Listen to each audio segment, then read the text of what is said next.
The first book of Samuel, chapter 16. Samuel anoints David. The Lord said to Samuel, "How long will you mourn for Saul, since I have rejected him as king over Israel? Fill your horn with oil and be on your way. I am sending you to Jesse of Bethlehem. I have chosen one of his sons to be king." But Samuel said, "How can I go? If Saul hears about it, he will kill me."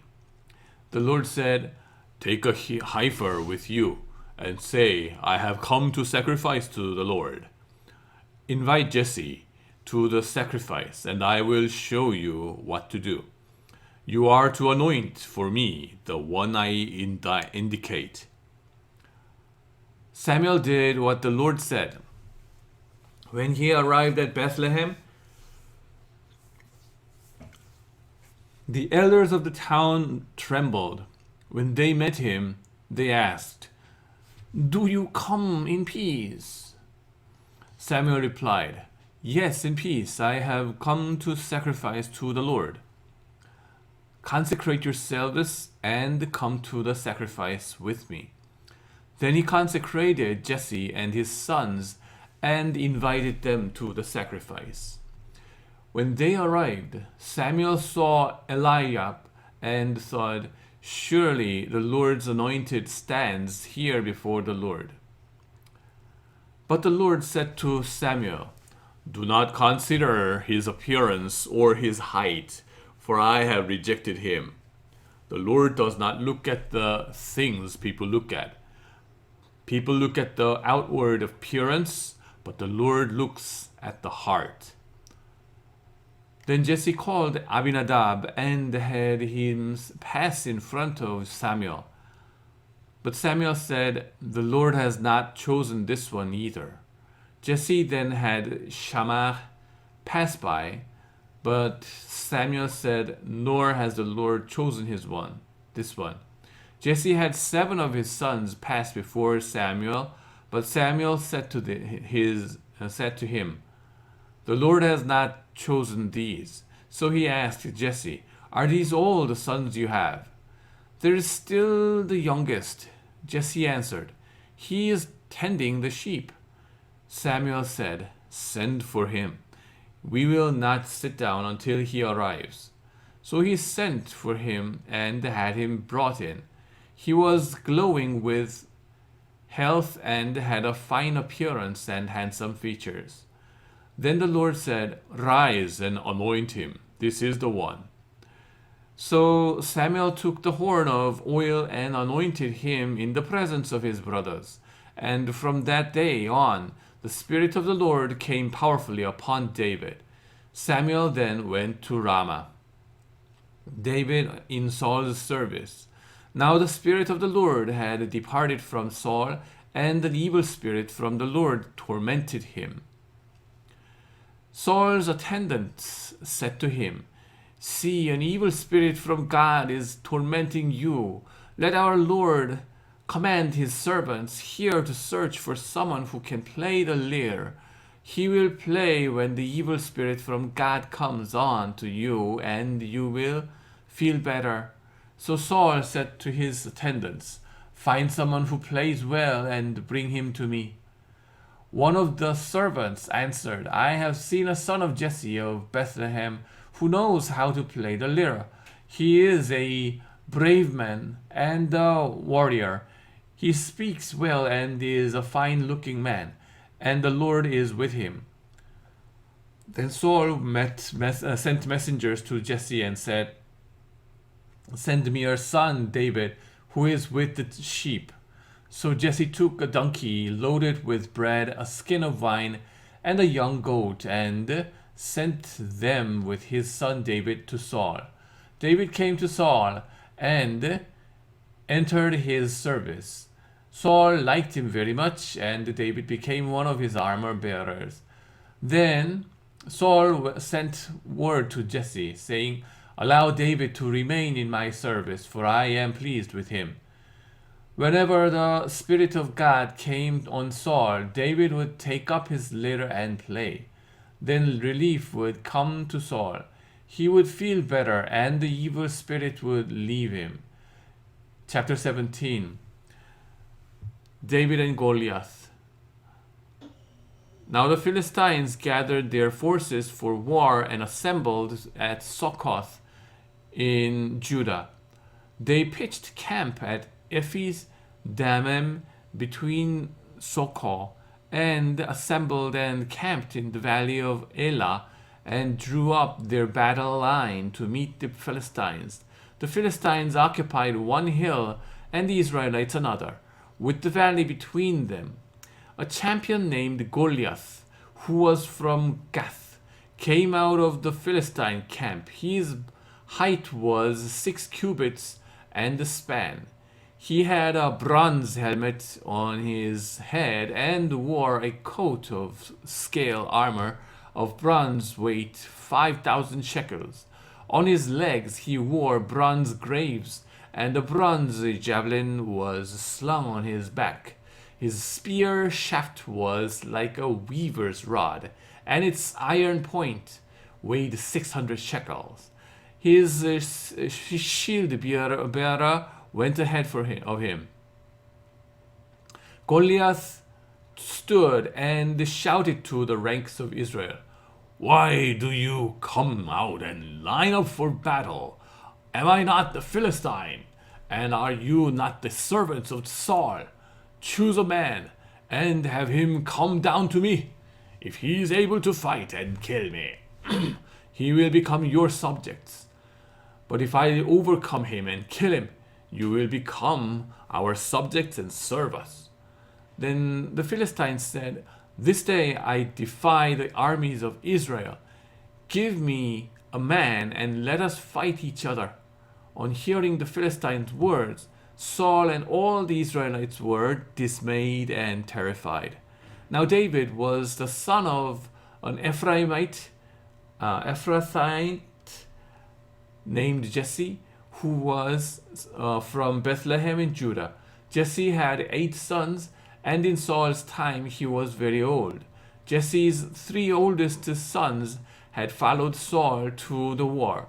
The firstborn was Eliab, the second Abinadab, and the third Shammah. David was the youngest. The 3 oldest followed Saul, but David went back and forth from Saul to tend his father's sheep at Bethlehem. For 40 days the Philistine came forward every morning and evening and took his stand. Now Jesse said to his son David, "Take this ephah of roasted grain and these 10 loaves of bread for your brothers and hurry to their camp. Take along these 10 cheeses to the commander of their unit. See how your brothers are and bring back some assurance from them.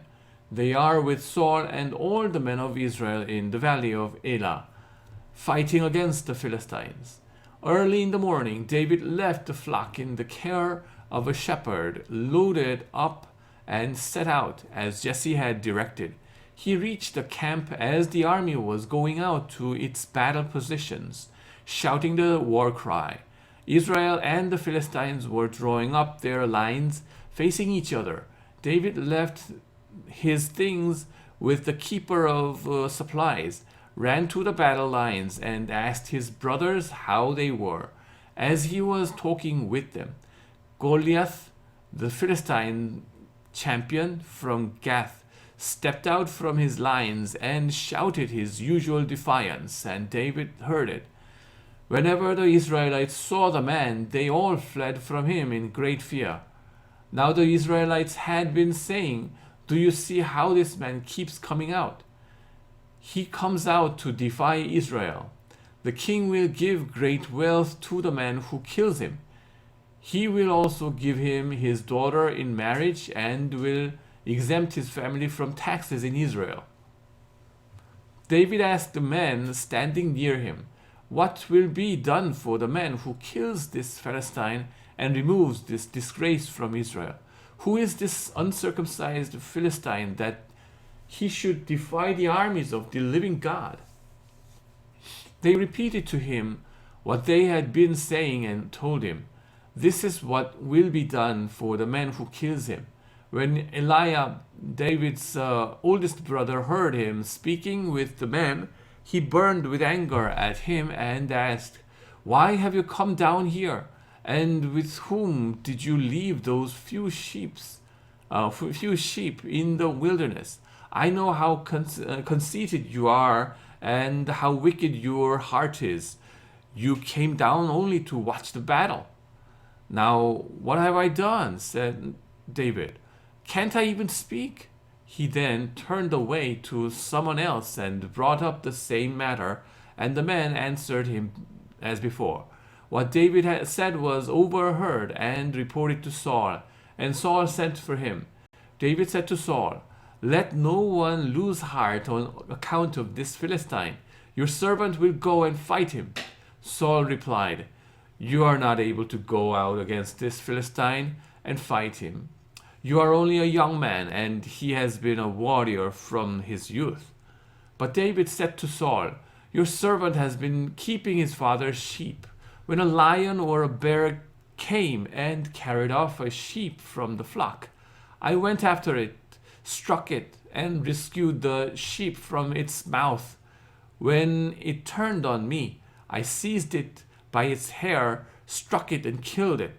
Your servant has killed both the lion and the bear. This uncircumcised Philistine will be like one of them, because he has defied the armies of the living God. The Lord who rescued me from the paw of the lion and the paw of the bear will rescue me from the hand of this Philistine." Saul said to David, "Go, and the Lord be with you." Then Saul dressed David in his own tunic. He put a coat of armor on him and a bronze helmet on his head.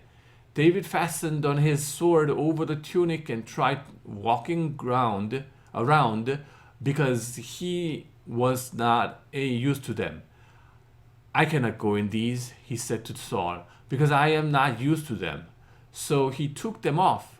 Then he took his staff in his hand, chose 5 smooth stones from the stream, but put them in the pouch of his shepherd's bag, and with his sling in his hand, approached the Philistine. Meanwhile, the Philistine, with his shield bearer in front of him, kept coming closer to David. He looked David over and saw that he was little more than a boy, glowing with health and handsome, and he despised him. He said to David, "Am I a dog that you come at me with sticks?" And the Philistine cursed David by his gods. "Come here," he said, "and I will give you flesh to the birds and wild animals."